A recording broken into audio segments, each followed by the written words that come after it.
This channel does not promote any violence, harmful, or illegal activities. All content provided by this channel is meant for an educational purpose only. আপনারা দেখছেন সংবাদ শিরোনাম digital, মাথা উঁচু করে এগিয়ে চলার শপথ।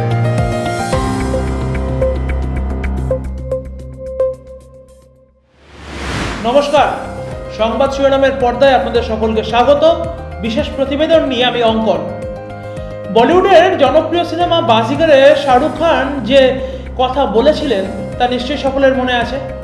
হার কার জিতনে ওয়ালে কো বাজিগর कहते हैं। খড়গপুরের জনসভাতে দিলীপ ঘোষ নিজেকে প্রমাণ করলেন এভাবেই। 21শে জুলাই ছিল 26-এর মহারণের প্রস্তুতি।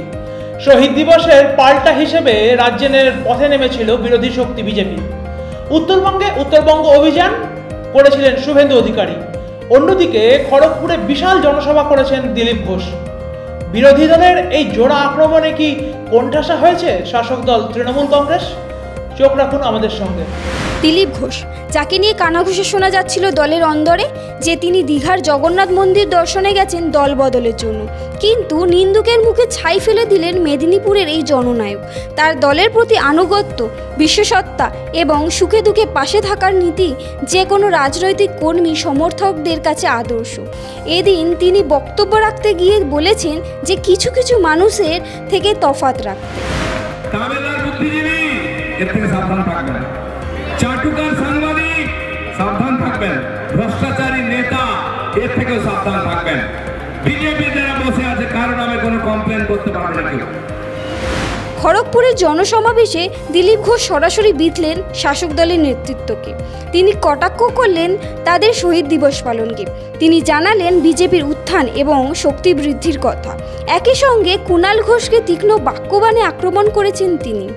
রাজ্যের শাসন ব্যবস্থার বিপক্ষে সওয়াল করলেন বিজেপির এই বলিষ্ঠ কণ্ঠ এবং বিদগ্ধ নেতা।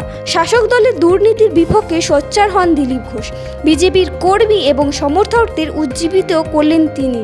দিলীপ ঘোষ হিন্দুদের একত্রিত করার লক্ষ্য নিয়েই রাখলেন মুখ্যমন্ত্রী তৈরি দীঘার জগন্নাথ মন্দিরকে নিয়েও মন্তব্য করেন। একই সাথে বাঙালি আবেগকে সুসংগঠিত করতে চেয়েছেন তিনি। বাংলা ভাষা নিয়ে প্রধানমন্ত্রী এবং মুখ্যমন্ত্রীর তুলনা টেনেছেন তিনি। এই প্রসঙ্গে উঠে এসেছে অভয়াকাণ্ড থেকে গ্রামগঞ্জে ঘটে চলা নারী নিগ্রহর ঘটনা। কটাক্ষ করেছেন মুখ্যমন্ত্রীর বাড়ির সদস্য অবাঙালি এবং হিন্দিতে কথা বলে হিন্দিভাষীদের মন জয় করার চেষ্টাকেও। শাসক থাকবে, বিরোধীও থাকবে, কিন্তু দুর্নীতির প্রশ্নে, ভাত থেকে জাতের প্রশ্নে, নারীর সম্মান রাখার প্রশ্নে জেগে উঠবেন না এই রাজ্যের রাজনৈতিক ব্যক্তিত্বরা? নাকি মহাকরণ থেকে নবান্ন ঠিকানাই বদল হবে, পরিস্থিতি বদলাবে না? জানতে হলে চোখ রাখুন সংবাদ শিরোনামের পর্দায়। নমস্কার। মানুষের পাশে, মানুষের সাথে আমরা আছি এই বাংলাতে। আপনারা দেখছেন সংবাদ শিরোনাম। দেখলেন তো অনেক কিছু, এবার দেখুন নতুন কিছু।